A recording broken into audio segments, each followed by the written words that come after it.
नमस्कार मित्र। चलिए मित्र, आज हम आप लोगों को सूर्यपुत्र शनिदेव के बारे में कुछ बात बताएंगे। शनिदेव को हम लोग न्याय और कर्म के देवता मानते हैं।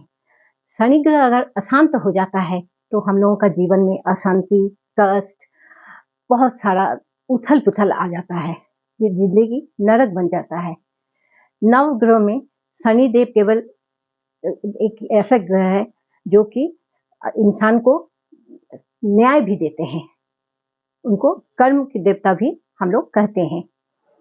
और शनिदेव हम लोगों का कर्म के हिसाब से हम लोगों को परेशान भी करते हैं। अगर हम लोग अच्छा कर्म नहीं करते तो शनिदेव हम लोगों को बहुत परेशान करते हैं। जिन लोगों का ऊपर शनिदेव प्रसन्न होते हैं उन लोगों का घर में तो धन धान्य से भर देते हैं। ज्योतिष शास्त्र के अनुसार शनिदेव एक ऐसा राशि है जो कि 30 दिनों तक एक ही राशि में विराज करते हैं, एक ही जगह में रहते हैं।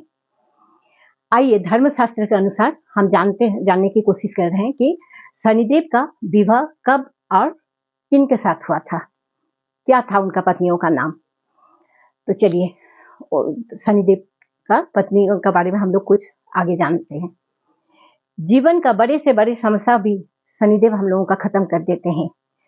शनिदेव को उनकी पत्नी ने शनिदेव को खुद श्राप दिए थे, जो कि आज भी वो श्राप को लेकर शनिदेव अपने पर बोझ लेकर चल रहे हैं।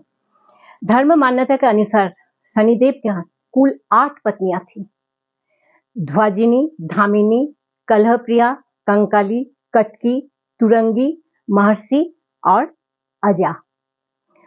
और ये भी माना जाता है कि नीलिमा जो थी वो शनिदेव की दूसरी पत्नी थी। नीलिमा में शनिदेव की शक्ति थी और उसके पास ब्रह्मा जी का जो 5वें सिर था उस सिर का ताकत भी था नीलिमा पर। ब्रह्मा पुराण के अनुसार शनिदेव श्री कृष्ण का बहुत बड़ा भक्त थे। हमेशा शनिदेव श्री कृष्ण का तप करते थे।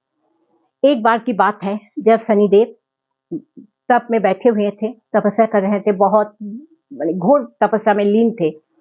उस टाइम उनका पत्नी का इच्छा हुआ कि हम लोग संतान पाने का इच्छा उन लोगों में प्रकट हुआ।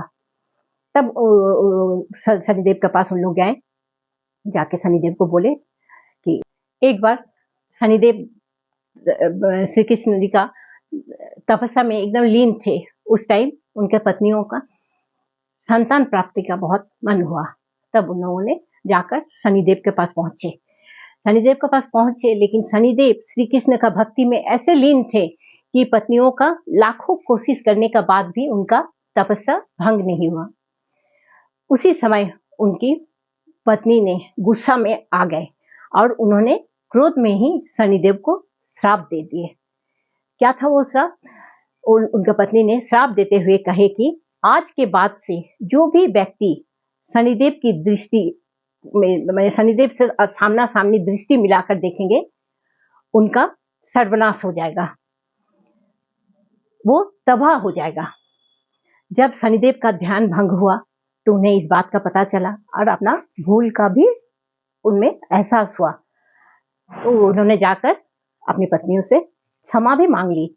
लेकिन शनिदेव की पत्नी का पास पाप को निष्फल करने की कोई शक्ति नहीं थी।